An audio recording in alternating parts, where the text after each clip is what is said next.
اپنے رب کی عبادت کرو، اس کی بندگی کرو۔ آپ کو پتہ ہم قرآن مجید کی بہت تفسیر سنتے ہیں، بہت پڑھتے ہیں، یعنی آپ ایک تفسیر سالوں سال پڑھتے رہیں۔ اور آپ سے ایک دفعہ میرے استاد نے مجھ سے پوچھا، ان کے ساتھ میں تقریباً 6 ماہ سے پڑھ رہا تھا، تو انہوں نے مجھے کہا کہ تم مجھے قرآن مجید کا خلاصہ بتاؤ ایک جملے میں۔ میں نے کہا انہوں نے کہا چلو ٹھیک ہے، تم 2 لے لو۔ وہ پورے قرآن کا خلاصہ چاہتے ہیں 2 جملوں میں، اور میں سوچ رہا ہوں اور میں وہ سب یاد کر رہا ہوں جو ہم نے پڑھا ہے، اور میں سوچ رہا ہوں کہ اس طرح میں پورے قرآن کی 2 جملوں میں خلاصہ کر دوں۔ اور مجھے ایک دم خیال آیا اور میں نے ان کو جواب دیا، اور انہوں نے کہا کہ تم نے ٹھیک کہا ہے، الحمدللہ۔ میں آپ کو بتا دیتا ہوں میں نے کیا کہا تھا۔ سب سے پہلی بات کہ اللہ کو اپنا رب مان لیں اور اپنے آپ کو اس کا غلام، اس کا بندہ مان لیں دل سے۔ بہت سارے لوگ اللہ تعالیٰ کو اپنا رب تو مانتے ہیں، لیکن وہ خود کو اس کا بندہ، اس کا غلام نہیں مانتے۔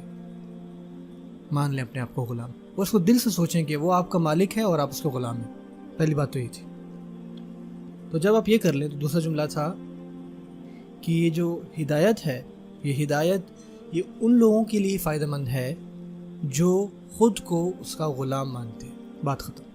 آپ کہتے ہیں نا ایاک نعبد، تو آپ مان لیتے ہیں کہ آپ اس کے غلام ہیں، اور پھر آپ کس کے لیے تیار ہو جاتے ہیں؟ اہدنا الصراط، ہدایت کے لیے۔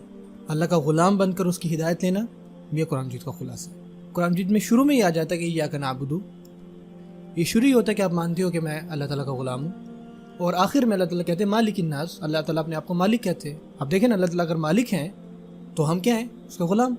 تو یہ آپ کہہ لیجیے اس کی جڑ ہے۔ بہت سارے لوگوں کو کوئی مسئلہ نہیں ہے، اللہ تعالیٰ رب ہے، سب مانتے ہیں، ٹھیک ہے، یہ بات ٹھیک ہے، یہ مشکل ایسا نہیں ہے۔ یا اللہ تعالیٰ کو رحیم جاننا، یا حکیم جاننا، اور اللہ تعالیٰ کو ایک ماننا، یہ سب آسان ہے، کیونکہ اگر آپ اللہ تعالیٰ کو ایک مان لیں تو آپ ہو سکتا ہے تب بھی آپ کچھ زیادہ نہ کر رہے ہوں۔ آپ نے کہا اللہ ایک ہے، ٹھیک ہے، لیکن میں پھر بھی وہی کروں گا جو میں کرنا چاہتا ہوں۔ اللہ تعالیٰ بہت رحیم ہے، کیا بات ہے، لیکن میری اپنی زندگی بھائی۔ لیکن جب آپ کہتے ہیں کہ اللہ رب ہے، آپ کا مالک ہے، تو آپ کو کیا بناتا ہے؟ تو آپ کو غلام بناتا ہے۔ تو آسان لفظوں میں آپ اس کو یہ ایسے سمجھیں کہ ایک آزاد آدمی اور ایک غلام آدمی کیا فرق ہوتا ہے؟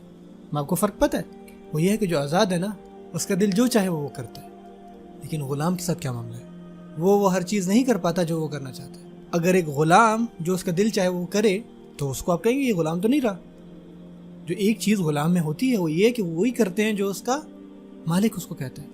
اگر آپ اس کو مان لیں، آپ یہ بات مان لیں کہ آپ کی بات اللہ تعالیٰ کی بات سے بڑی نہیں ہے، آپ کی بات جو ہے وہ اللہ تعالیٰ سے بڑھ کر نہیں ہے، وہ ہمیشہ اس کے سامنے جھکی ہوئی ہے۔ جب آپ یہ سمجھ لیں تب آپ کو سمجھ میں آ جائے گی یہ کتاب کیا ہے، یہ دین کیا ہے، اس کا پیغام کیا ہے۔ یہ لگتا بڑا آسان ہے، میں نے آپ کو 3 منٹوں میں سمجھا دیا سارا، لیکن اس کو دل سے ماننا نا، اس پہ زندگیاں گزر جاتی ہیں۔